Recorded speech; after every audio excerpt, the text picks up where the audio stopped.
Welcome to the Audience Converter Podcast, the podcast for converting your audience from strangers to loyal fans. We dive deep and discuss how entrepreneurs, consultants, and coaches can level up their business to help more people in the world. Now here's your host, the creator of the Audience Conversion Method, Kimberly Weitkamp. This episode is sponsored by the Audience Converter's VIP Funnel Breakthrough Sessions. Are you ready to grow your business to the next level? Gain clarity on what is and isn't working in your funnel and create a roadmap to increase conversions. Leave with a step-by-step action plan to convert your audience from strangers to loyal fans. Check us out at theaudienceconverter.com/VIP-session. Welcome to another exciting episode of the Audience Converter Podcast. I'm Kimberly Weitkamp, your host, conversion copywriter, and marketing strategist. Today, I am excited to introduce you to Ramesh Dontha, my guest for today. He started his entrepreneurial journey in training to be a mechanical engineer, but never worked as one. He's founded 4 companies after graduating college and is now a serial entrepreneur, host of the Agile Entrepreneur Podcast, and author of the 60-Minute Startup, a proven system to start your business in 1 hour a day and get your first paying customers in 30 days or less. When he's not helping entrepreneurs get their business running, Ramesh writes about his journey in The Ascent, The Writing Cooperative, The Startup, Marketing and Entrepreneurship, among many more such publications. Ramesh, thank you so much for joining us today. Kimberly, thank you very much for having me on your show.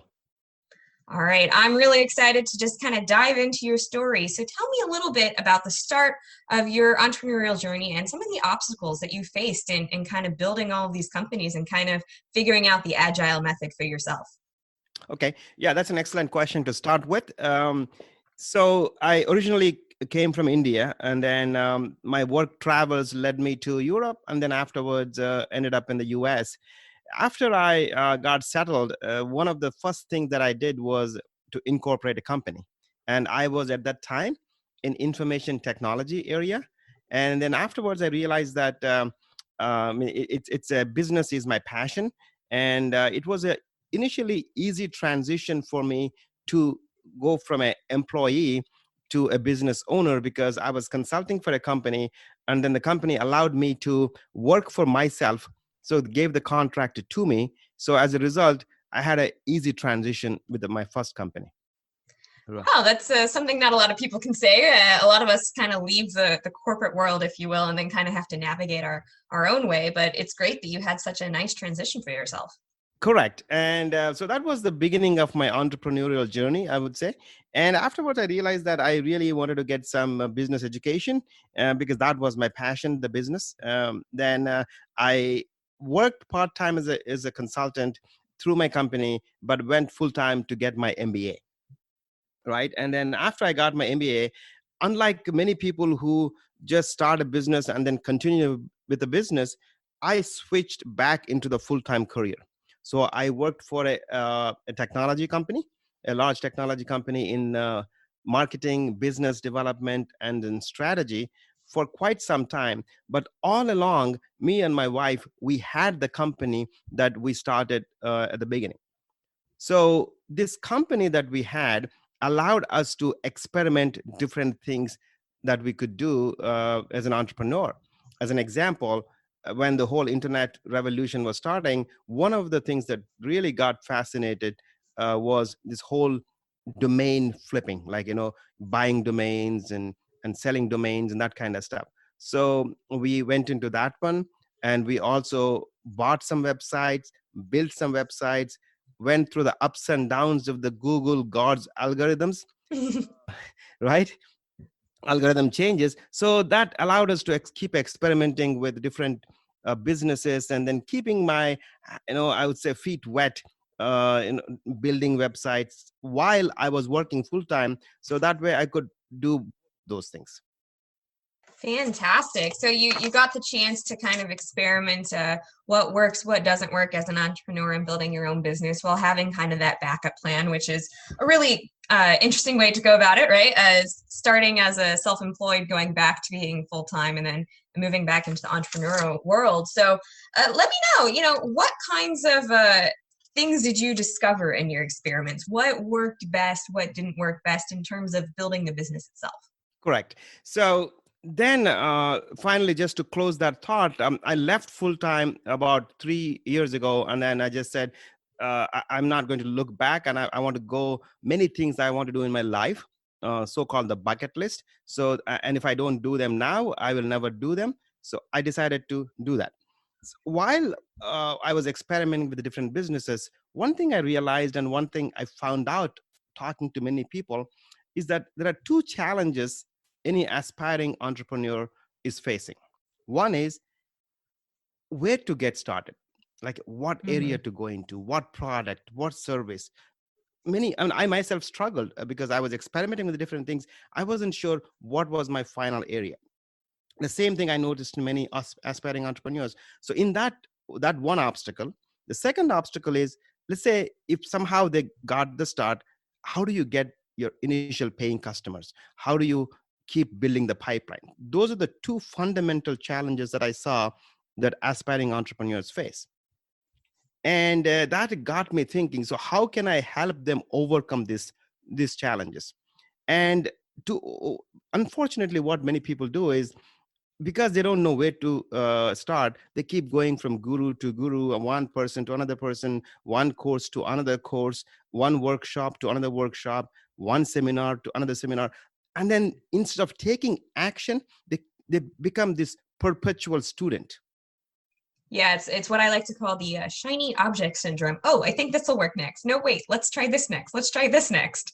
Correct. So, but when I spoke to entrepreneurs like yourself or other successful entrepreneurs in my podcast, one thing that became very clear, one question I always asked them was, hey, are you right now where you are when you got started? And 99% of the time, the answer is no. I started somewhere. I kept doing things. I kept learning. I kept tweaking, and I'm here now. So if that is the case, why should anybody try to find the perfect starting point and then keep waiting? Instead, start somewhere. However perfect or imperfect, you don't know when you start, but you first go and start. And then you learn in the marketplace who is the right customer, what are the pain points, how can you solve the problem, do you have the solutions with you, or do you have to go acquire them? All those things you will know as you keep doing things. Absolutely. As a copywriter and marketer myself, I know it's really important, right, to not kind of start with those ideas in your mind, right? You may have an idea about the product or the service or the offer you're making, but you also have to listen to the audience. What are people saying? What are people actually looking for? And the market kind of tells you how you can best serve it. So you call yourself the agile entrepreneur, and you talk about how you just need to get started and then kind of follow a path. So tell me more about agile as applied to entrepreneurship. Excellent.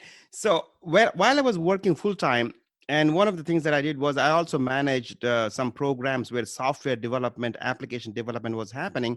And many of these people use something called agile framework, right? That came into the horizon around 2001, 2000-ish timeframe. Basically, the agile framework, what it had four fundamental core principles. If I can translate those core principles, they are more like adaptability, in the sense, as you learn more, as the requirements change, you adapt to the requirements, because the requirements will change for sure. So your software development cannot happen rigidly based on some requirements somebody gave you 6 months ago. On an ongoing basis, you need to adapt. That's one. The second one is collaboration, right? If you're developing an application to the customer, you need to show them something and see, hey, is it the right thing or not? As opposed to, in the past, people used to go into these dark rooms for 3 months, 4 months and develop something and come back and say, hey, this is what it is. And then the person who really is going to use the application is said, no, this is not at all, right? So you need to have a constant, coordination with the people who they're going to use the application. So that's the second thing. The third thing is keep iterating. Right. So in a sense, have like what they call a sprints, like every 2-week sprint. So within the 2-week sprint, develop something that you can show, but you keep iterating on every sprint basis. Right. So that's a third aspect of it. And then the fourth aspect of is that, take in bites, as opposed to, I mean, in the sense, you have the overall what the application needs to be in the horizon, but keep in bites, right? So these are fundamental principles that are there. I said, why can't I use that framework to building my company? Because the problem that entrepreneurs have, including myself, is that we get overwhelmed with so much stuff I need to do. Mm-hmm. Because I'm always, I need to build this big, Facebook like company, Instagram company, but they took some time to develop, right? I don't have to worry about that right now. I only have to worry about two things: get my business started and get my first paying customers, right? And then for that, and from a time perspective, I said I will take literally 60 minutes every day, right? So that I can take a bite-sized aspect of something about the business. And then I will put a time frame of 30 days. I want to do those two things in those 30 days, 60 minutes a day. That way I will accomplish the launch of the business and focus on getting the paying customers. Absolutely. I love what you're saying there about how, there's these four parts. Basically, you need to be able to adapt, to collaborate, to be willing to make different versions, and to break things down into small things, which is in the part about 60 minutes a day, right? So many of us, as you said, we have all the things to do, right? We have to do all the stuff on social media. We have to all the stuff about running the business. And we kind of get lost sometimes about working too much within what we're doing and not on what we're doing, right? So being able to set aside that 60 minutes a day to focus on the business itself. I love what you're talking about there. What would you recommend people do in that 60 minutes a day to, once you open the business, right, you got started and you've landed the first client, what would you say would be the next step then in that 60 minutes? Questions you're asking, Kimberly. So these go right into what I was about to say, right? If you break down this into, there are two major pieces, right? Talked about. One is launch the business. The first 15 days, just focus on launching the business. The very first day, figure out what is the inventory of what I call your skills, your knowledge, your assets and attributes that you bring to the party. What is that you can offer? So first 60 minutes of the first day, you just take an inventory. The second day, then you focus on who you think is the target customer. You don't have to be right, forget about that right now, right? 60 minutes, just do some market research. Who are the customers? What are the pain points? That allows you for 60 minutes, right?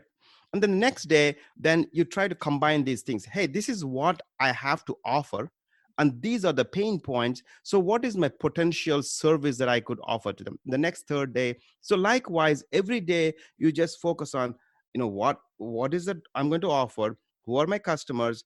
And then fifth day you do, what is the value proposition? The sixth day you do, what are the potential price points that I can offer? So every day you're doing one element of the business, the most critical elements to just launch the business. That's it. Right? One of the days could be, website. Not could be, it is a website. But don't focus on the perfect website. Just whatever you could get out as a first iteration of your website, just get it out there. And some businesses may not require a website. I know some entrepreneurs, they did not require a website. They just went straight to the Facebook groups and they did, I said, hey, this is what I'm offering. Anybody's interested? And they were able to get their first customer within 2 weeks, right?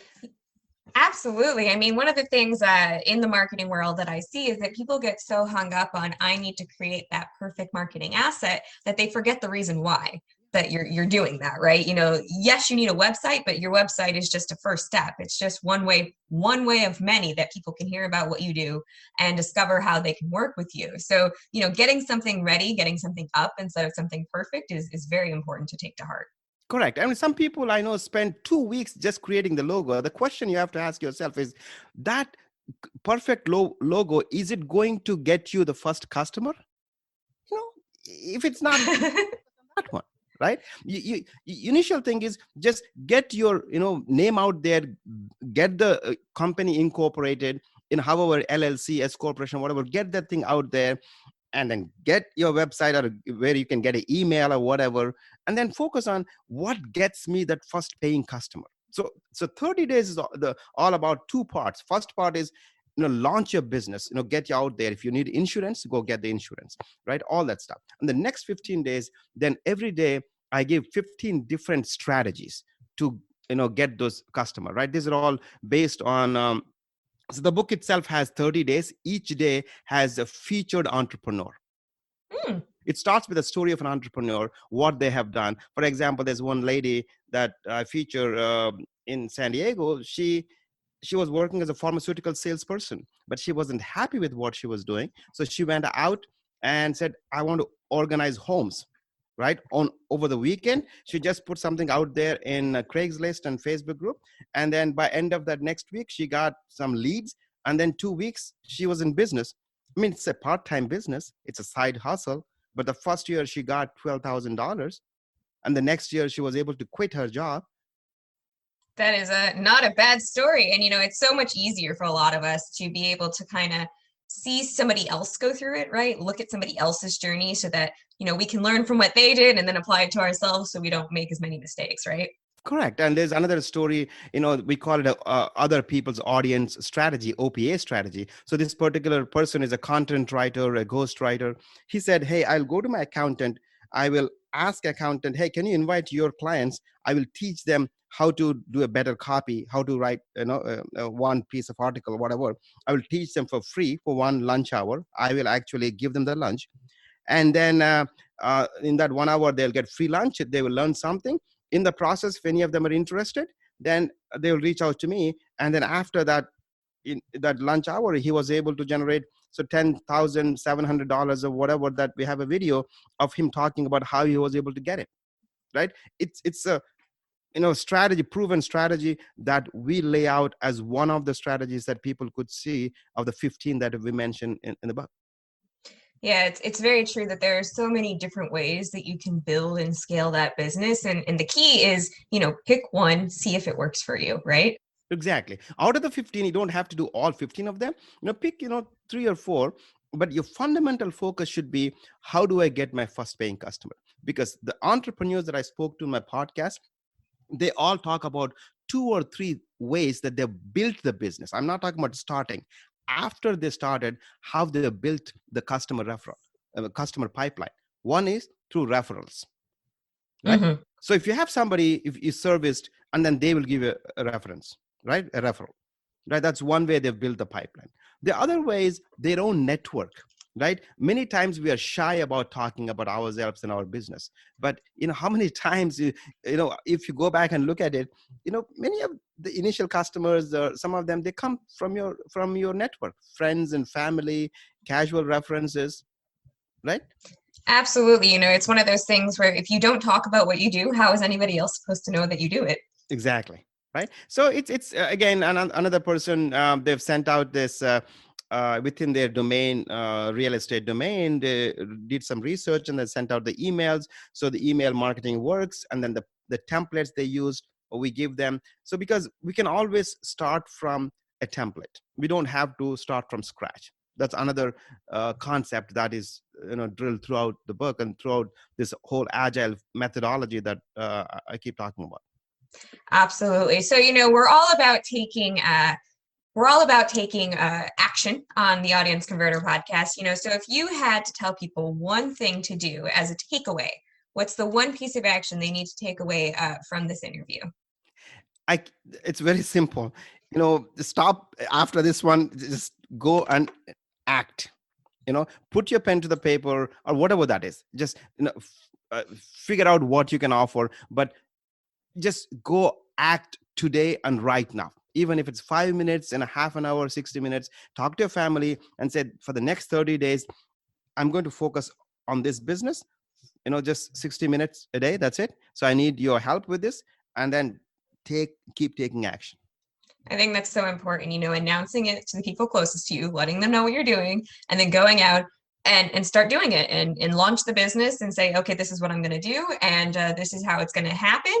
And then, take that action. So Ramesh, if people want to learn more about you, if they want to get in touch with you, learn more about the Agile Entrepreneur, where should they go?